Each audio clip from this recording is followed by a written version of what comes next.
जय हिंद। मैं ललित चौहान स्नोपीडिया में आपका स्वागत करता हूं। चुनाव आयोग द्वारा लोकसभा 2024 की घोषणा हो चुकी है। पूरे देश में 7 चरणों में चुनाव होंगे। 19 अप्रैल को पहले चरण के उत्तर प्रदेश में 9 सीटों पर चुनाव होंगे, जिसमें वो सीटें हैं सहारनपुर, शामली, मुजफ्फरनगर, मेरठ, बिजनौर, मुरादाबाद, रामपुर, बरेली और पीलीभीत। इन सीटों ये सभी सीटें मुस्लिम बाहुल्य हैं। यहाँ पे मुस्लिम वोटर तय करते हैं कि कौन जीतेगा, कौन हारेगा।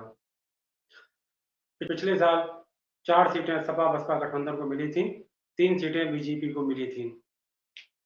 चुनाव की बात हो और चुनावी नारे और घोषणा पत्र का नाम ना हो, चुनावी नारे और घोषणा पत्र जनता के बातों को लोगों तक पहुँचाते हैं। राजनीतिक दल आगे भविष्य में क्या करेंगे, क्या नहीं करेंगे, क्या रूपरेखा होगी, ये घोषणा पत्र के माध्यम से जनता के बीच में पहुँचाते हैं। अभी हाल ही में सपा ने अपना घोषणा पत्र जारी किया, जिसका नाम जनता की मांग हमारा अधिकार है।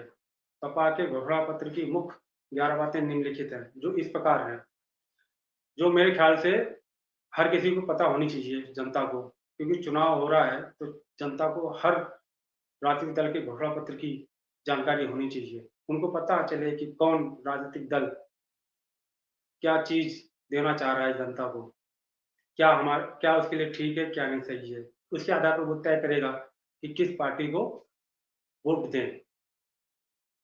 पहला वादा मनरेगा के पहला वादा मनरेगा के तहत मजदूरी को बढ़ाकर 450 रुपए प्रतिदिन कर दिया गया है। मनरेगा के कार्य दिवस को बढ़ाकर 150 दिन तक करना। मनरेगा की ही तरह शहरी बेरोजगार लोगों के लिए शहरी रोजगार गारंटी अधिनियम पारित किया जाएगा। सपा ने चौथा वादा किया है कि एसटी, एसटी और ओबीसी के केंद्र सरकार में खाली पदों को 2 साल के अंदर भरा जाएगा। सभी के लिए रोजगार नीति और राष्ट्रीय मिशन स्थापित किया जाएगा। पूरे देश में युवाओं को लैपटॉप वितरण किया जाएगा और पेपर लीक और प्रतियोगी परीक्षाओं में भ्रष्टाचार की रोकथाम के लिए एक संस्था का निर्माण किया जाएगा। सपा का छठा वादा पुलिस सहित सरकारी नौकरियों में महिलाओं को 33% आरक्षण देने का वादा है। सपा का छठा वादा 2 साल के अंदर संसद और विधानसभा की सीटों पर 33% आरक्षण महिलाओं को दिया जाएगा। सातवां वादा सभी वर्ग की लड़कियों को केजी से लेकर पीजी तक मुफ्त शिक्षा प्रदान की जाएगी। अगला वादा है डायरेक्ट बेनिफिट ट्रांसफर के द्वारा गरीबी रेखा के नीचे जीने वाली प्रत्येक महिला को प्रतिमाह 3,000 रुपये पेंशन दिया जाएगा। अगला वादा है जातीय जनगणना कराकर एससी, एसटी, ओबीसी की सरकारी रिक्त पदों पर नियुक्तियां की जाएंगी। मुफ्त राशन में गेहूं की जगह पिसा हुआ आटा मिलेगा। राशन कार्ड धारक के प्रत्येक परिवार के सदस्य को प्रतिमाह 500 रुपये मोबाइल डाटा प्रदान किया जाएगा। सपा अध्यक्ष अखिलेश यादव के अनुसार डिजिटल डिवाइड के अंतर को कम किया जाएगा। डिजिटल डिवाइड उसे कहते हैं जहाँ पे मोबाइल डाटा या इंटरनेट की सुविधा गरीबों को नहीं मिल पाती है और जो अमीर लोग हैं वो लोग इंटरनेट और डेटा का यूज कर रहे हैं। असंगठित क्षेत्र के श्रमिकों को 10 लाख का बीमा दिया जाएगा और 5,000 रुपये पेंशन प्रतिमाह दी जाएगी। अगला वादा रेलवे सहित सार्वजनिक परिवहन में वरिष्ठ नागरिकों को 50% किराए में छूट दी जाएगी। अन्य मुद्दे अग्निपथ योजना को समाप्त करके सेना में नियमित भर्ती चालू की जाएगी। पुरानी पेंशन योजना लागू की जाएगी। किसानों का ऋण माफ किया जाएगा। मुफ्त चिकित्सा की सुविधा प्रदान की जाएगी। भूमिहीन किसान और सीमांत किसानों को प्रतिमाह 5,000 रुपये दिए जाएंगे। दूध सहित सभी फसलों पर एमएसपी प्रदान की जाएगी।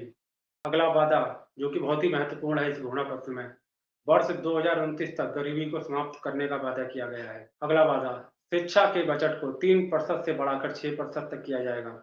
अगला वादा किसान आयोग का गठन किया जाएगा और मुफ्त सिंचाई की सुविधा प्रदान की जाएगी।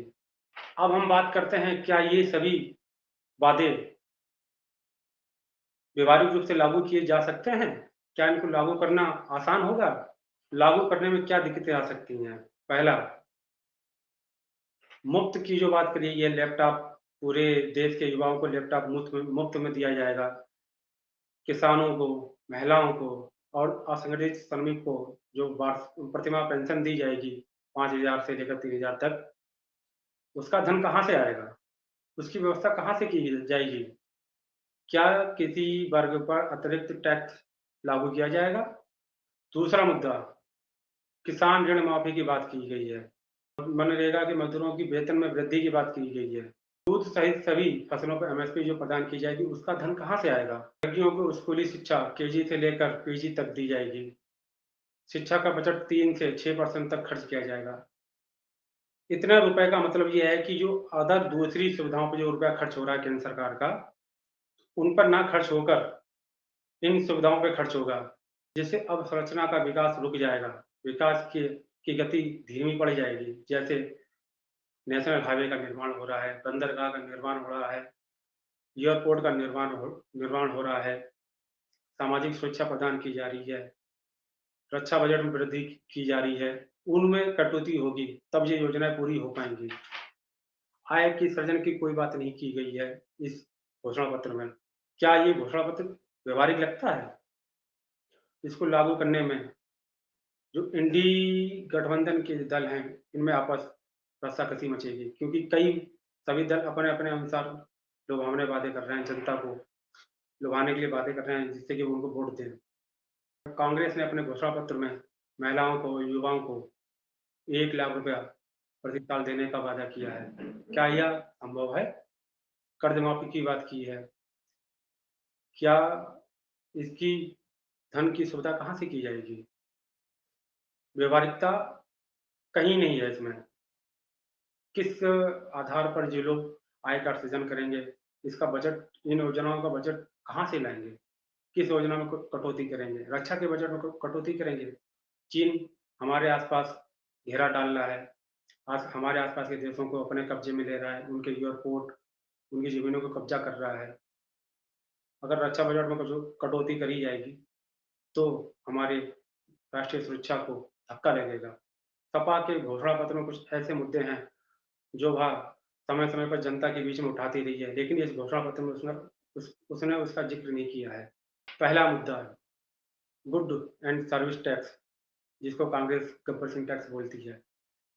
कांग्रेस और सपा के घोषणा पत्र में इसका नाम तक नहीं है।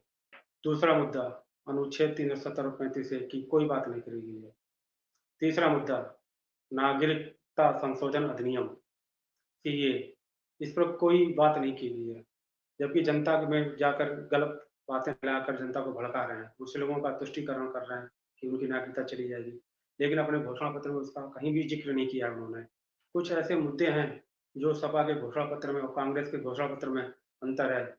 सपा ने पुरानी पेंशन योजना को लागू करने की बात की है, जबकि कांग्रेस ने इस पर कोई बात नहीं करी है।